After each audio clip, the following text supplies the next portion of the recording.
Sir Kalasalingam academy of research and educations దాంట్లో and అగ్రికల్చర్కి సంబంధించిన కోర్సెస్ ఏమైనా ఆఫర్ చేస్తున్నారా? Yeah sir. So Kalasalingam university UGC and AICTE, NIRF ranking and ఎన్బిఏతో పాటుగా ఈవెన్ ఐసిఆర్ రికగ్నైజేషన్ కూడా ఉండడం జరిగింది సార్.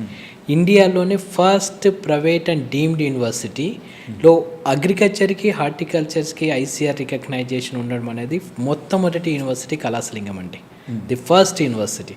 సో ఈ ఐసిఆర్ అనే రికగ్నైజేషన్ ఆంధ్ర అండ్ తెలంగాణలో అంటే ఆఫ్టర్ కంప్లీషన్ ఆఫ్ బైపీసీ చదివిన స్టూడెంట్స్ ఎవరైతే మెడికల్లో సీట్స్ ఇంట్రెస్ట్ లేని వాళ్ళు అందరూ కూడా ప్రజెంట్ నెక్స్ట్ అగ్రికల్చర్ అనేది హార్టికల్చర్, ఈ రెండు very craziest courses, high level demanded courses.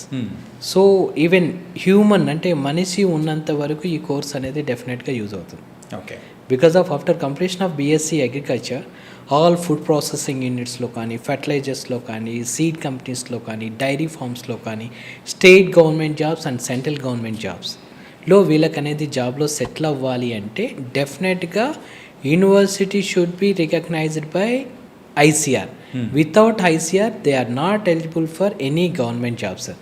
రీసెంట్గా గుజరాత్ ఒక నోటిఫికేషన్ కూడా ఇచ్చింది. బిఫోర్ దట్ ఐసిఆర్ లేకుండా కూడా కొన్ని గవర్నమెంట్ జాబ్స్కి ఎలిజిబిలిటీ ఇచ్చేవాళ్ళు. బట్ ఏంటంటే రీసెంట్గా గుజరాత్ గవర్నమెంట్ కూడా వితౌట్ ఐసిఆర్ లేకుండా కోర్స్కే వ్యాలిడ్ అంటే ఎలిజిబిలిటీ ఇవ్వట్లేదు. సో అంటే రాను ఈ ఐసిఆర్ ఇంపార్టెన్స్ పెరుగుతుంది.